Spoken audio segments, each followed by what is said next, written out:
Samim, بعد ما شرحت لكم في la première partie ou la deuxième partie la pensée grecque ou la théorie classique. دابا غنشرح لكم النظريه الماركسيه لا تيوري ماركسيست. هي فسرتها لكم على شكل خطاطه، نتمنى تكون باينه.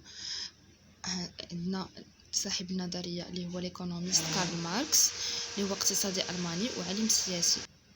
في الرأسمالية عندنا كارل ماركس كيعارض الرأي ديال آدم سميث اللي كيقول بأن الرأسمالية عبارة عن انسجاما ونموا، يعني الكابيتاليزم هرمونيو اي اون كرواسانس. على عكس كارل ماركس اللي كيقول بأن الرأسمالية عبارة عن عدم استقرار وصراع وانحدار. Ça veut dire que le capitalisme est l'instabilité, ce sera des conflits et le déclin aussi. علاش كيقول بان الرأسمالية عبارة عن انحدار وصراع وعدم استقرار؟ لانها تأتي القيمة على يد الطبقة العاملة لا فالور كتجي على يد لي اصحاب رؤوس الاموال اللي هما اصحاب الشركات كيدمروا على لي زوفريي، يعني كيعطيوهم اجور جد منخفضه وكيستغلوا العمال، كيخدموهم اكثر من الوقت، يعني كتكون واحد اكسبلواتاسيون دي زوفريي بلوس ان سالير با. لذلك لم يتقبل ماركس فكرة المؤسسات الهادفة للربح les institutions à but lucratif. Après عندنا هنا la théorie de la valeur، نظرية القيمة. هنا في نظرية القيمة يرى ماركس أن قيمة السلعة تقاس بالزمن الاجتماعي، كتقاس بلو سوسيال، لا بالزمن الذي يقيده العامل لإنتاج المادة، ماشي الوقت اللي تينتج فيه داك لوفغيي ديك لا ماتيير. هنا عندنا المواد هما لي ماتيير، والمواد كيعطيونا واحد تراكم العمل البشري اللي هما لاكومولاسيون دو ترافاي هومان والماتيير كيعطيونا اساس الانتاج اللي هي لا باز ديال لا برودكسيون. ابري عندنا هنا نظريه فائض القيمه، هي لا بلو فالو، هي عباره على الفرق الموجود بين قيمه المنتوج وقيمه الاجر، يعني القيمه ديال المنتوج اللي هو البرودوي، la différence entre la valeur de produit et la valeur de salaire. C'est clair et net. Après, on a ici théorie de l'accumulation ديال التراكم، نظرية التراكم. يستعمل أصحاب رؤوس الأموال لي كابيتاليست، هما أصحاب رؤوس الأموال من تكديس اموال، يعني لاكومولاسيون ديال فائض القيمه، لاكومولاسيون دو لا بلو فالو في الاستثمار، في الانفستيسمون كيستعملوا دوك الفلوس اللي كيخبعوهم في زعما ديك لاكومولاسيون اللي كيديروا دو لا بلو فالو كيستعملوها في الانفستيسمون باش يشريو راس المال الجديد بوغ افوار ان نوفو كابيتال، دي نوفو كابيتو بلوتو، راه ماشي ان سول كابيتال. ابري عندنا هنا الرأسمالية كتنقسم إلى قسمين حسب ماركس. كاين الرأس مال القار والرأس مال المتغير، الكابيتال فيكس الكابيتال فاريابل. سي سير ا كوا الوغ لو كابيتال فيكس اي سي سير ا كوا لو كابيتال فاريابل؟ لو كابيتال فيكس الرأس مال القار هو عبارة على الآلات ومواد أولية، يعني دي ماشين اي دي ماتير بروميير.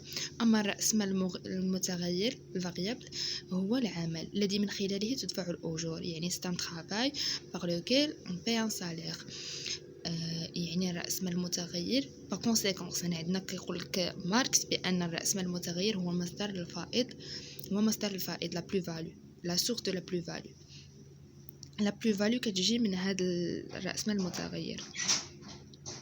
ابخي عندنا نظريه التركيز اللي هي لا تيوري دو كونسنتراسيون، وهي توسيع الرأسماليين معاملهم على حساب صغار المنتجين، وهاد التوسيع اللي كيديروا كيتسمى البروليتير. هاد البروليتير كيزيد التركيز على راس مال في يد الاقليه، كيوليو غير لي غروند انتربريز هما اللي عندهم راس المال، يعني كيكتسحوا الاسواق بالمنتوجات ديالهم وكيغلبوا دوك المنتجين الصغار. ابري عندنا نظريه التفقير لا بوفريسمون. عندنا في نظريه لا تيور ديال لا بوفريسمون كيهبط عندنا النيفو دو لا في دو ترافايور وكيطلعوا الارباح اون كابيتال، يعني اون فوا كيحيدوا الشركات كما قلنا هنايا راه كيعطيوهم واحد سميتو استغلال العمال، كيكون واحد الاجور منخفضه، يعني باغ كونسيكونس هنا النيفو ديال الفي ديال الترافاي راه كيهبط، ما كيبقاش يكونسومي بزاف.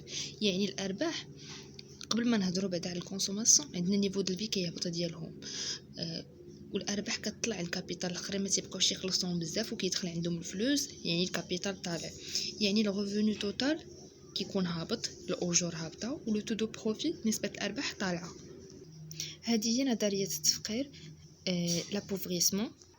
ولي كونسيكونس ديالها كيجيو في نظريه الازمات لا تيوري دي كريس.